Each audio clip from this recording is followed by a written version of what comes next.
by Saskatchewan RCMP. Saskatchewan RCMP responding to multiple reports of vehicle robberies in Prince Albert and surrounding area. One person injured.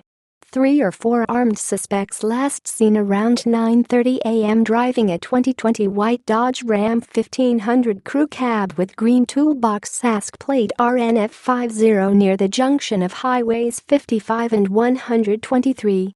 Male suspects, wearing black bandanas or balaclavas. If in the area, seek immediate shelter. Do not leave a secure location. Lock doors and windows. Do not pick up hitchhikers or approach suspicious persons. Be cautious if not in immediate area. Report info to 911.